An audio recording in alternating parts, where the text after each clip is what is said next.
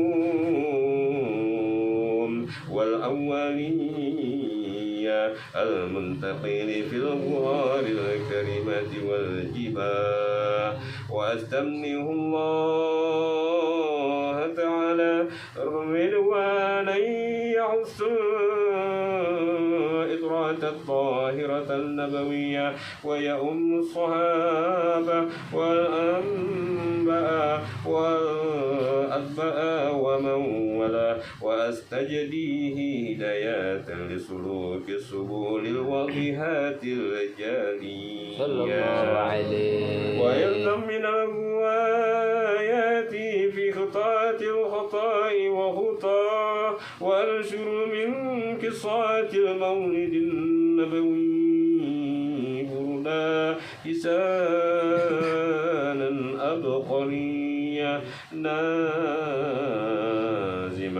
من النساب الشريف إجدا فهل المساميع بهلاه، واستعين بحول الله تعالى وقوته القوية، فإنه لا حول ولا قوة إلا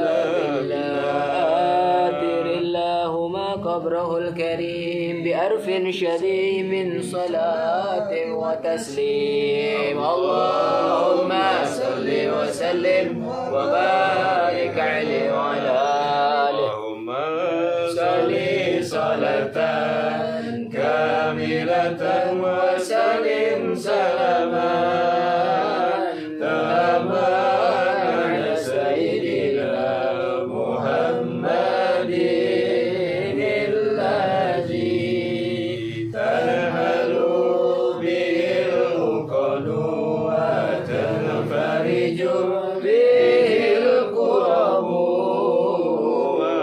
وتضاري الهوائج وتنال به الرغائب وحسن الخواتيم ويستسقى الغمام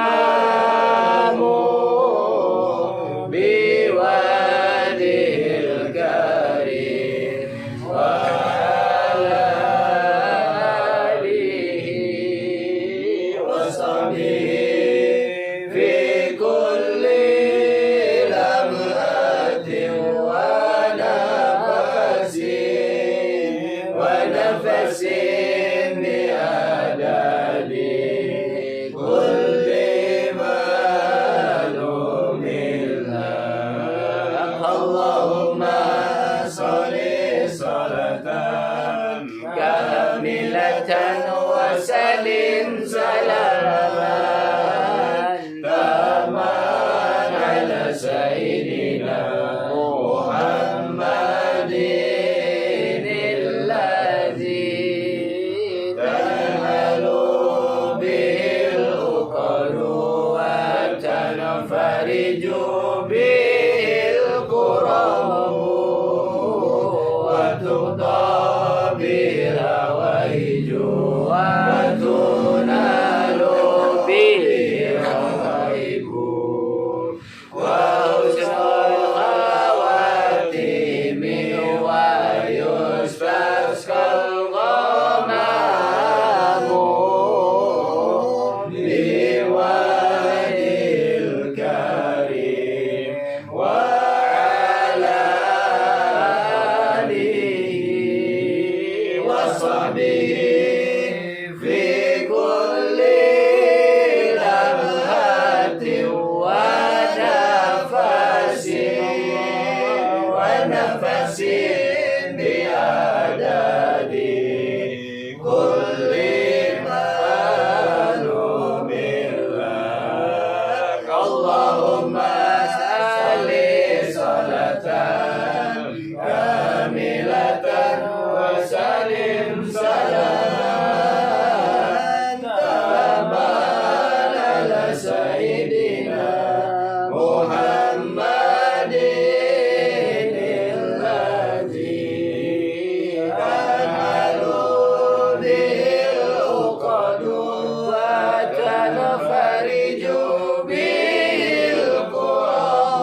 وعلى آله وبعد فأقول وسيدنا محمد بن عبد الله بن عبد المطلب واسمه سيبة الحمد حمدت حصنه السنية ابن هاشم واسمه عمرو ابن عبد مناف واسمه المغيرة الذي ينتمي ارتقاء لأنيا ابن قصاي واسمه جمي سمي بقصاي لتقاسيه في بلاد قضاءة القسية إلى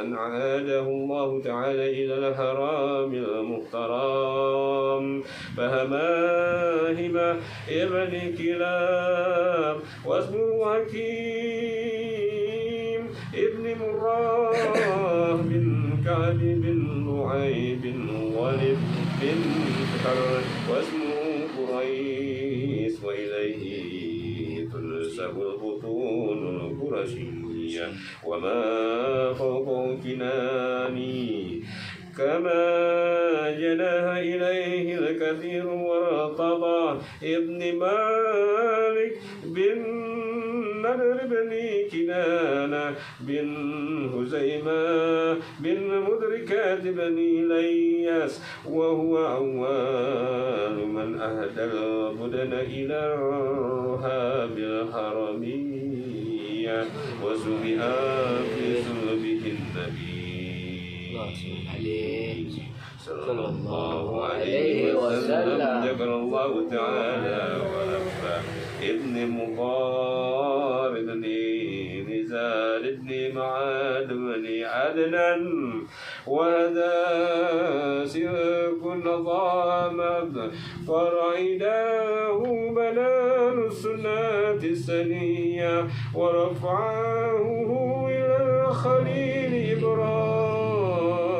إبراهيم أمسك له الشريف وأبى وأدنان بلا ريب إن ذوي القلوب النسبية إلى الذبيه إسماعيل نسبته ومنتباه ومنتهى فعظم بي من إكرام تعلق الكواكب النورية وكيف لا والسيد الأكرم صلى الله عليه وسلم وصفاته المنتقى سارة سرى نور النبوة في أسارر قرارهم البهية ويدرى بدر في جبين جده أبد المطلب وأبنه أبد الله آتر اللهم قبره الكريم بأرف شديد من صلاة وتسليم اللهم صل وسلم وبارك عليه وعلى آله اللهم صل وسلم عليه وعلى آله ولما عرض الله تعالى إبراز حقيقاته المحمدية وإظهاره جسما وروحا بصراته ومعناه نقله إلى مقره من صدفات أمينة الزهرية وعصاها القريب المجيد بأن تكون أما لمصطفى ونودي في السماوات والأرض بحملها بأنواره اللامية وصب كل صاب لهبوب نسيم سبا وكسيات العرض بعد طول جلبها من النبات هلالا سندسية وإلى آت الثمار ودنا السجار للجني جنا وطقت بحمل كل دابة لقريش بفصاح الألسن العربية وغرات الأسرات والأصنام الوجوه والأفواه. اللهم صل على سيدنا محمد وعلى آله وصحبه وبارك وسلم أجمعين. وتبشرهم المشارق والمغارب ودوبوها البحرية وهتسات الأوالي من السرور كأسه مية وبشارت الجن بإذلال زمان وانتهكت الكهنات ورهيبات الرهبانية ولهيجا بخبار كل خبر خبير وفي هلا حزنه وأتيت أمه في المنام فقيل لها إنك قد حملت بسيد العالمين. اللهم صل على سيدنا محمد وخير البرية. اللهم صل على سيدنا محمد وسمي إذا وضعته محمدا لأنه ستهمد عقباه. اللهم قبره الكريم بأرف شديد من صلاة وتسليم. اللهم صل وسلم وبارك عليه وعلى آله. اللهم صل على سيدنا محمد طب القلوب ودوائها وعافية الأبدان وشفائها ونور الأبصار وديائها وعلى آله وصحبه وسلم. اللهم صل على سيدنا محمد طب القلوب ودوائها وعافية الأبدان وشفائها ونور الأبصار وديائها وعلى آله وصحبه وسلم. اللهم صل على سيدنا محمد طب القلوب ودوائها وعافية الأبدان وشفائها ونور الأبصار وديائها وعلى آله وصحبه وسلم. اللهم صل وسلم وبارك عليه وعلى آله. ولما تم من حمله شهران على مشهور الأقوال المروية توفي بالمدينة المنورة أبوه عبد الله وكان قد اجتزى بأخواله بني عادي من الطائفة النجارية ومكى فيهم شعرا سقيما يعانون سقماه وشكوى ولما تم من حمله على الرجيع جزاءات أسهور خبرية ولا للزمان أن ينجلي له صلاة حضر أمه ليلة مولده أسية ومريم في نسوة من الحضيرات القدسية وهذا المحال فولدته صلى الله عليه وسلم نورا يتلعله السلام صلى الله على محمد صلى الله عليه وسلم صلى الله على محمد صلى الله عليه وسلم يا نبي سلام عليك يا رسول سلام عليك يا حبيب السلام عليك صلوات الله عليك يا نبي سلام عليك يا رسول سلام عليك يا حبيب السلام عليك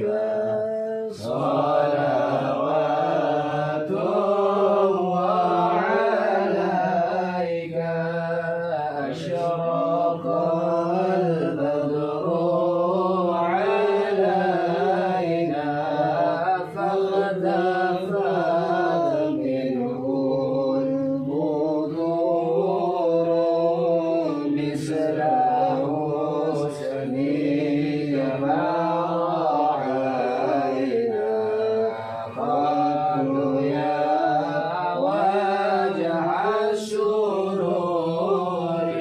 الله يا نبي سلام عليك يا رسول سلام عليك يا حبيب السلام عليك صلوات الله عليك أنت شمس أنت بدر أنت نور فوق نوري أنت يسير وغالي أنت مصباح الصدور الله يا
غيره نسعد ونور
حسن الختام يا الله ربي فاغفر لي ذنوبي يا الله ببركة الهادي محمد يا الله واعطنا ما قد سعلنا يا الله من عطاياك الجسام يا الله ربي فاغفر لي ذنوبي يا الله ببركة الهادي محمد يا الله واكرم الأرواح منا يا الله باللقاء خير العنام يا الله ربي فاغفر لي ذنوبي يا الله ببركة الهادي محمد يا الله وابلغ المختار عنا يا الله من صلاتنا وسلام يا الله ربي فاغفر لي ذنوبي يا الله ببركة الهادي محمد يا الله صلى الله على محمد صلى الله عليه وسلم صلى الله على محمد يا ربي صل وسلم صلى الله على محمد صلى الله عليه وسلم صلى الله على محمد يا ربي صل وسلم وصلاة الله تغشى أشرف الرسل محمد وسلام مستمر كل حين يتجادل صلى الله على محمد صلى الله عليه وسلم صلى الله على محمد يا ربي صل وسلم اللهم صل وسلم وبارك عليه وعلى آله.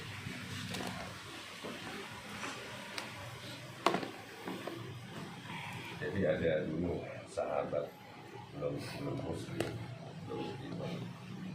Ketika beliau berlayar di suatu lautan itu, ada ombak yang tinggi sampai akhirnya terdampar di suatu pulau yang dia sendiri nggak tahu pulaunya apa. Dia jalan terus jalan, pulaunya nggak ada penghuninya. Rupanya ketika jalan masukin semak belukar sampai ada kayak makin hutan gitu. Dia ketemu itu sama makhluk yang wujudnya aneh, makhluk yang berupa jin gitu ya. Kalian ditunggu katanya, kalian ditunggu. Sama siapa? Temuin aja itu orang. Di sana ada kayak macam bangunan. Jalan terus ke arah sana, dikasih unjuk jalan. Di jalan terus rupanya ada kayak macam kastil gitu. Dia masuk kosong itu kastil. Ya, gitu. Kastil tahu ya, kayak macam istana begitu. Masuk ke dalam. Sampai di tengah-tengahnya itu dia lihat orang lagi dirantai. Dia masuk. Oh, wujudnya aneh, manusia tapi aneh gitu. Dilihatin fisiknya manusia gitu. Pas dia lihat, matanya cacat. Di tengahnya ada tulisan Kak Fakro. Ya, di tengahnya ada tulisan Kak Fakro. Ditanya nih makhluk, nih orang ditanya yang dirantai itu. Kamu udah orang ini nelayan ini nanya, kenapa kamu dirantai begini? Rantainya kuat, nggak ada yang bisa pakai apapun, nggak bisa diputusin. Ini hanya takdir Allah yang bisa memutusin. Ya orang tahu ini Allah. Sedangkan orang ini nggak tahu ya Allah itu siapa, yang nelayan ini, gitu kan? Hanya takdir Allah yang bisa memutusin rantai. Makanya saya mau tanya sama kamu pernah dengar orang yang namanya Muhammad? ini saya pernah dengar. Udah terlahir dia. Yang saya dengar berarti udah lahir. Berarti sebentar lagi. Orang yang dirantai ini bilang sebentar lagi. Apakah Muhammad membawa agama yang baru? Saya dengar demikian. Berarti sebentar lagi. Bertanya, apakah danau yang ada di Tiberias udah mulai menyusut airnya? Udah mulai sedikit, berarti sebentar lagi. Terus dia tanya-tanya terus. Ini orang lain nanya, kamu kenapa nanya begitu?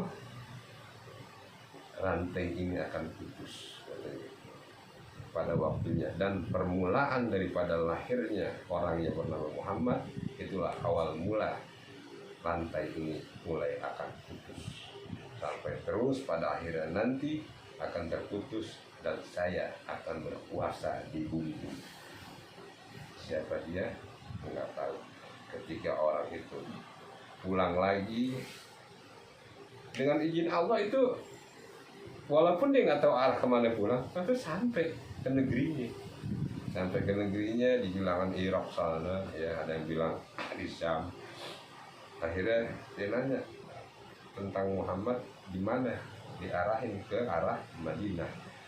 Jalan terus ketemulah sama baginda Rasulullah SAW lagi ngumpul sama sahabat. Ya, saya mau tanya, ada orang yang namanya Muhammad di sini. Sahabat kalau dengar orang dipanggilnya Muhammad, kurang ajar gitu kan. Rasul sih tetap ya duduk tamu gitu kan, baik. Ada apa? Saya mau berita. Saya udah ceritain dia nelayan gitu kan. Yang Allah sampai level 10 ketemu sama seseorang. Apa yang ditanya? Dijelasin pertanyaannya begini. Siapa yang kau temui? Gak tahu ya. Kau telah bertemu namanya Dajjal. Oh, bagaimana ya Rasulullah? Ya, takdirnya begitu. Pada suatu saat nanti rantainya akan putus. Ya. Rasulullah menjelaskan tentang Dajjal begini sampai pada suatu titiknya bahwa Dajjal ini akan berkuasa di bumi manakala manusia udah mulai goyah imannya, mulai udah nggak bisa membedakan yang mana hak, yang mana yang batil, ya udah mulai mempercayai akal pikiran daripada hati nurani. Ya, seperti itulah ya. Sepertinya sedikit lagi gitu kan. Danau Tiberias sudah mulai sepertiga, bahkan 2/3 airnya itu udah hilang. Ya, terus sungai Yordan itu udah mulai kering juga. Terus di bumi belahan mana yang tandus sudah mulai tumbuh. Ya, saya harap udah mulai tumbuh-tumbuhan. Ya, mulai ada lumut, nanti kalau ada lumut udah pasti akan ada pohon-pohonan, dan di situ akan keluar mata air yang akhirnya mengalir seperti sungai, dan cuaca itu berubah menjadi lebih adem di Arab. Kebalikannya Amazon nanti akan kering kerontang, Indonesia pun demikian, ya semuanya subur-subur berbalik semua negeri Arab. Kalau dibalik itu Dajjal itu mulai beraksi. Pada saat semua beraksi, maka kata Rasulullah, ikat wanita-wanitamu di dalam rumah, jangan sampai lepas. Kenapa Rasulullah memerintahkan demikian, karena wanita yang paling lemah, mulai terpengaruh, gampang tergoda. Ya seperti sebenarnya sih biasa itu hukum alam. Ya, kalau kita punya istri yang paling memberatkan dalam karir kita, wanita kita sendiri, istri kita sendiri. Ya kalau kita ekonomi yang terganggu paling berat, ya karena wanita kita sendiri, karena istri sendiri. Ya, kita sih santai aja kerja dengan penghasilan sedemikian santai, tapi kan yang orang-orang siapa? Istri lah, ya. Ya sebagaimana juga orang kalau kita seperti kayak macam yang ustaz dari kondang, sebenarnya ikhlas mereka ikhlas. Tapi ketika mereka pulang nggak berkat, yang aja siapa? Istrinya kan. Ya itulah wanita-wanita itu sebenarnya lemah. Makanya kata Rasulullah ikat, karena mereka ya bagaimana tidak. Bahkan digambarkan juga kamu mau emas, nih ambil jadi emas lah gitu kan. Kamu mau apa, semuanya jadi. Allah izinin sehingga Dajjal itu sampai bisa demikian. Tapi apa namanya, bersamaan dengan itu Allah juga apa namanya maha adil ya. Diturunkanlah nanti orang yang bernama Nabi Allah Isa alaihissalam pada waktunya. Sebelumnya juga Allah telah mengangkat atau mengutus daripada hambanya yang saleh ya, Muhammad bin Abdullah, bukan Muhammad bin Abdullah Rasul kita ya. Beliau adalah Imam Mahdi ya. Diceritakan Allah bakal bersawat ketika itu dikejar-kejar oleh orang Yahudi sampai pada suatu kota ya, Madinah. Orang ini juga nggak tahu bahwa beliau adalah Imam Mahdi ya. Akhirnya sampai pada suatu tanda tertentu orang-orang pun berbaiat kepada beliau Imam Mahdi. Lalu beliaulah yang menjadi daripada kalau kita bilang menjawaranya begitu ya, pendekarnya untuk memberantas daripada orang-orang Yahudi dan Nasara ya. Mereka itu bersama ya, Imam Mahdi bersama Nabiullah Isa alaihissalam memberantas semua tauhid semua diberantas ya. Baik itu patung-patung yang berjenis patung beneran berwujud orang atau berwujud sekedar perlambang seperti salib atau yang lainnya, itu semua dimusnahkan oleh mereka berdua berikut dengan pasukan-pasukannya.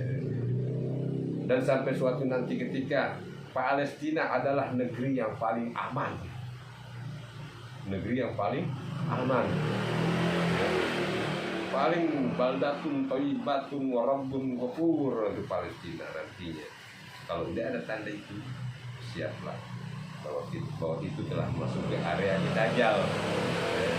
Tapi sebagaimana tadi takdir Allah Subhanahu wa taala bahwa Dajjal akan mati dan musnah oleh Nabi Allah Isa alaihissalam. Pernah suatu ketika Rasulullah SAW ada Sayyidina Umar, ya Rasulullah ada anak nih begini-begini ngomongnya ngaco tentang ini tentang itu, orang-orang pada dengerin katanya. Saya curiga ini Dajjal katanya. Rasul curiga, akhirnya diikutin, mana itu dia anaknya, bener lagi ngoceh gak karuan gitu kan. Sayyidina Umar udah mencabut pedang aja, kata ya Rasulullah jangan, kalaupun dia benar Dajjal itu bukan bagianmu, itu bagian Nabiullah Isa ya. Engkau nggak akan pernah bisa mampu, nggak ada satu orang makhluk manusia pun yang mampu membunuh Dajjal kecuali Allah takdirkan kepada Nabiullah Isa alaihissalam. Bahkan Imam Mahdi juga nggak mampu ya. Hanya itu takdirnya memang Nabiullah Isa alaihissalam. Kenapa bukan Rasulullah? Ayo, padahal kan beliau manusia paling utama.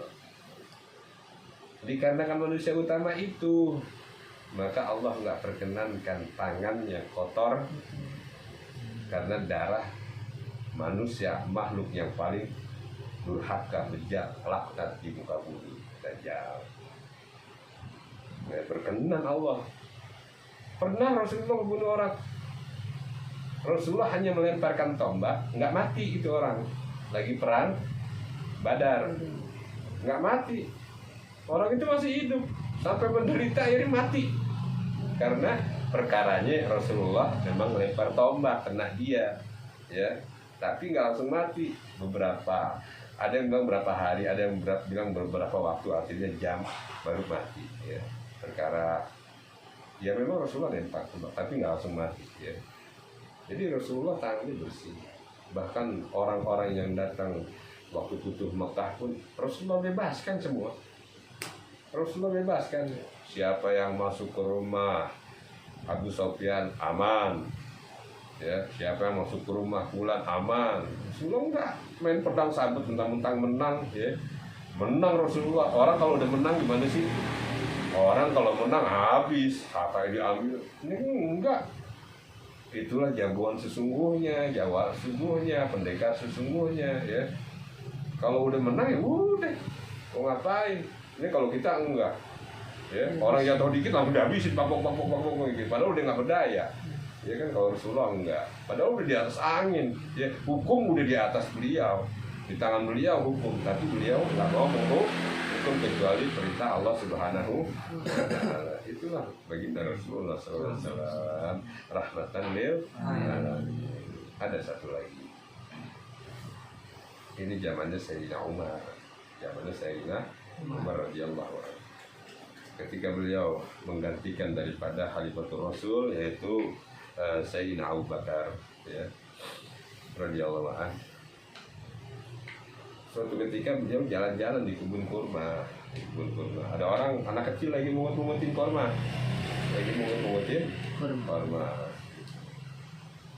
Terus Sayyidina Umar bilang, kamu mencuri? Enggak, ini kurma yang jatuh katanya. Kalau udah jatuh ya udah punya, artinya dari Allah lah kalau kita gitu ya. Ya ini punya, udah bukan, walaupun padahal itu tanah yang punya kebun. Sayyidina Umar hanya senyum aja deh. Gulam itu anak kecil. Ya udah kamu ikut saya naik. Sayyidina Umar tuh biarpun badannya gede, tinggi, ya. Kalau kemana-mana naik keledai, bagal gitu, bukan bagal. Jadi enggak lebih tinggi dari apa namanya, kuda, enggak lebih pendek dari unta, bagal. Dari keledai, enggak lebih pendek daripada keledai, bagal sedang aja gitu. Nah itu kemana-mana, jadi naik belakang. Tanya begini. Ini si Gulam, si anak kecil, demi Allah, Sayyidina Umar, kamu jangan, mulut kamu jangan, kalau kita bilang jangan lemes kamu, nyebut-nyebut Allah mulu, hati-hati. Nah, itu ada teman kita yang gitu tuh, hati-hati. Ya, itu perkara nanti disaksikan Allah Subhanahu wa Ta'ala, jadi jangan dibuat main-main. Ini sama anak kecil begitu, demi Allah, hati-hati tuh. Ya itu peringatan. Nah, Sayyidina Umar tuh jangan main-main tuh dengan ya. Karena itu disaksikan Allah Subhanahu wa Ta'ala. Jadi segala sesuatu itu kita harus pikir, terutama hati kita. Semoga Allah Subhanahu wa Ta'ala selalu meridhoi kita dalam hidup dan mati kita, merahmati kita dalam hidup mati kita, dan kita diberikan kemurahan dan diselesaikan segala urusan kita, ya, dengan rahmatnya Allah Subhanahu wa Ta'ala, dengan keberkahannya yang diberikan oleh Allah Subhanahu wa Ta'ala dalam tiap-tiap rahmat kita, dan dengan mulianya baginda Rasulullah SAW. Semoga Allah memberikan ampunan kepada kita semua, menjadikan kita orang-orang yang istiqamah, orang-orang yang selalu belajar di dalam ilmu-ilmunya Allah Subhanahu wa Ta'ala, di dalam agama yang lurus dan mulia ini. Dan semoga kita semua beserta anak keturunan kita semuanya menjadi orang-orang yang taat kepada Allah dan Rasulnya. Amin ya rabbal alamin. Ya Rabbana ya Rabbana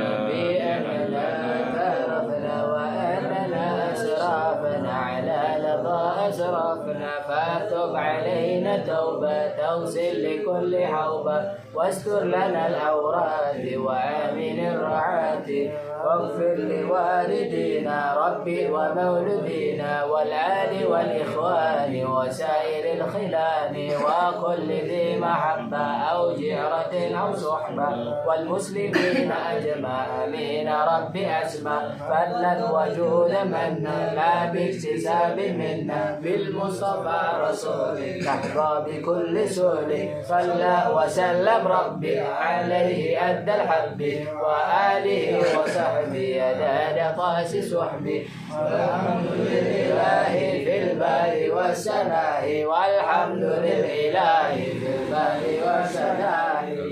أعوذ بالله من الشيطان الرجيم.